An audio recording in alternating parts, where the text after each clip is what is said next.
Hello everyone, it's Attacker72 here, and for today, we have gathered us up some more stuff regarding about Nickelodeon All-Star Brawl 2, and I'm going to be going through a lot of these since there's a lot of information regarding about this game. The last time I talked about this, I mentioned from the fact that this game might have at least been rushed by Viacom and Nickelodeon, as it pretty much is an assumption from the fact that they're just releasing this game in order to make another quick buck and all, and to be fair, the game is a little bit more polished. I forgot to mention that in the video, and some pointed out that the roster is more bigger, when in reality, if we look at the last game's roster, it was only about, 25 characters? Meanwhile, this game's roster only had the same amount, being 25. Yeah, the DLC is coming, which I will be talking about further on in this video, but anyways, Nickelodeon All-Star Brawl 2 has gotten a lot some information with the fact we got some good news and also some bad news in the same way. Starting out with the fact that this game has been delayed for both physically and digitally. First of all, here it says on the official Nickelodeon All-Star Brawl Twitter,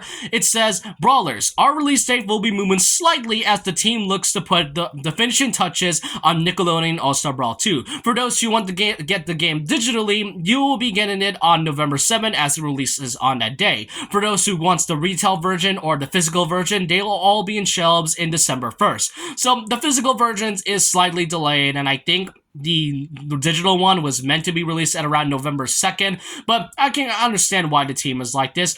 And as a special bonus, starting at November 7th to the 14th, you can actually get the elastic waistband Patrick Star costume, as part of a nice pre-order bonus as well. And, with delays, it actually makes sense on why games can get delayed. They wanted to polish things and make sure they aren't great.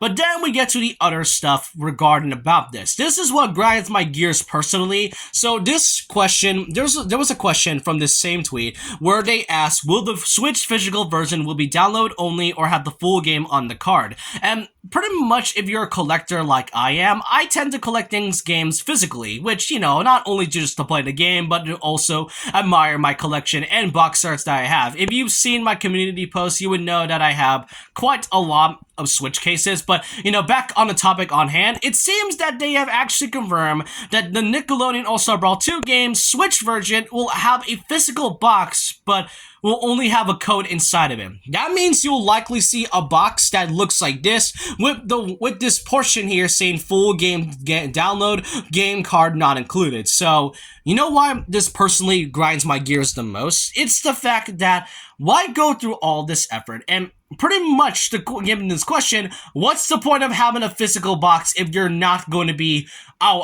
getting a physical game card? There's a reason why my collection, I don't have games that are digital only. Well, I only have one, which was Nintendo Switch Sports, but to be fair, that was a gift that was given to me by a friend of mine. But even if that's the case, that defeats the whole purpose of it just being a retail and physical version, because why? You already have the box art. What's so hard about putting it in a game card? How is it that the first game have an actual physical release with no game download, but have an actual full cartridge, but the sequel doesn't? It baffles me, and it really confuses me on why games tend to be like this, because games like Overwatch and then Apex Legends, some of these games are, they have physical box arts, but you aren't able to play them with the cartridge. Instead, it has like a full game download. I know these are kind of like bad examples since it's like a big online thing, but then again, games like the other versions like PlayStation and Xbox all have cartridges, or at least a disc, yet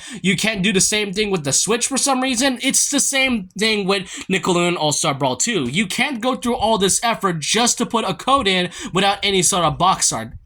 Really, that without any sort of cartridge. That just defeats the point of it being a physical release, which is really something I'm really frustrated about, and kind of dampens my hype even more from this game, because even though I am a physical collector, I like to admire my collection sometimes, and I bought the game digitally, though I bought the first game digitally, and I know what you're all gonna say, well, why can't you just buy the game digitally? That's only if I don't have a choice or if they're on sale. I got the first game for a reason, because it was like $1-2 or something like that, and I decided to get it at a pretty nifty price for my gold points. So there's a reason why I spent that digitally unless it's on sale or if there's no other choice. That can't be the same thing for All-Star Brawl 2's physical case for the Switch, since it already has a physical case but basically no cartridge. That's just what disappoints me. And for some more disappointment, one of the most well-requested characters in the game that many have wanted is that, aside from Jimmy Neutron, who has pretty much gone through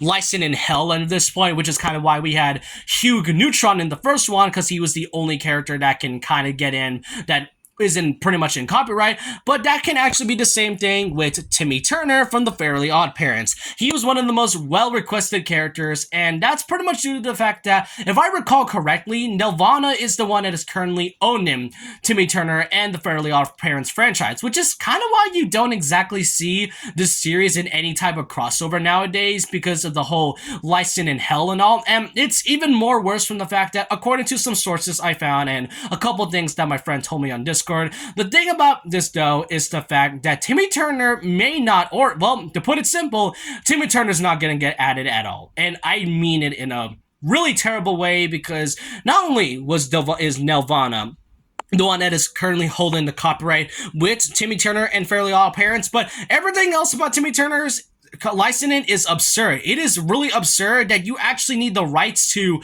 basically his hat, his shirt, and his buck tooth. Think of it as the Winnie the Pooh situation, where Disney can pretty much copyright anybody if they have like some sort of red shirt in their character design and all. And this was before Winnie the Pooh became a big, well, you know, a big world public domain character. This is kind of what Timmy Turner is currently doing right now, and it goes to show that, yeah, unfortunately, Fairly Odd Parents may not be added in the game, neither as DLC at all, which is severely disappointing, as I remember Fairly Odd Parents being in crossovers alongside Danny Phantom, Jimmy Neutron, and SpongeBob, and they were considered to be the big four of Nickelodeon back then, and it's a shame that we might not be able to get Timmy Turner at all because of how absurd his rights are. And it's even worse than the fact that, I'm not gonna go into it, but the whole Tara Strong situation, Timmy Turner's voice actress, I'm not gonna explain much, but if you know, you know. But despite all the negativity I've stated, in some other good news at least, it seems that the DLC for the game is actually been leaked, according to some sources that people found on Twitter, and it seems that they are legit given the fact that Nickelodeon All-Star Brawl 2 tends to have some correct leaks, surprisingly, and currently the Season Pass has 4 DLC characters at a cost of 25 characters, along with the fact that they'll be releasing throughout 2024.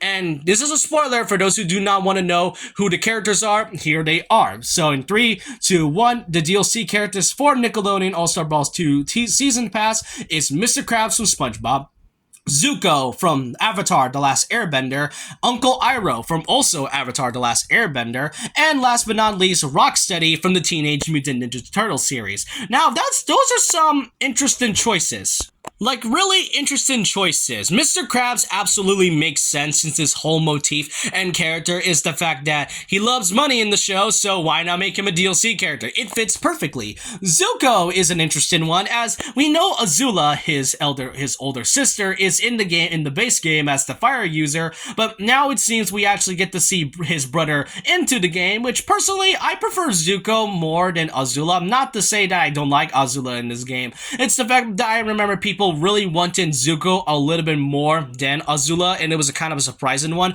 But the even more surprising one is actually Uncle Iroh. I did not expect a fifth, well, I did not expect a fourth, or was it a fifth? Yeah, a fifth Avatar The Last Airbender character. I would generally think Zuko would make sense, but Uncle Iroh seems interesting. I was really thinking his brother Ozai would make more of an interesting one, given the fact that he's a villain, but then again, Ozai might be a boss character for all we know. But hey, nice to see another firebender. Or wait, was it a firebender? It is a firebender, but I think I remember him also being an earthbender in the show, but that's probably just my bad memory and all. And last but not least, Rocksteady from the Ninja Turtles series. It's great to see Rocksteady. It's gonna be weird to see him without Bebop, since those two are always a duo. And the more interesting part is that they chose him over Casey Jones, who was actually shown to be in the game, in the first game. Not really, but he was mostly shown in concept art, where he he was meant to be a character.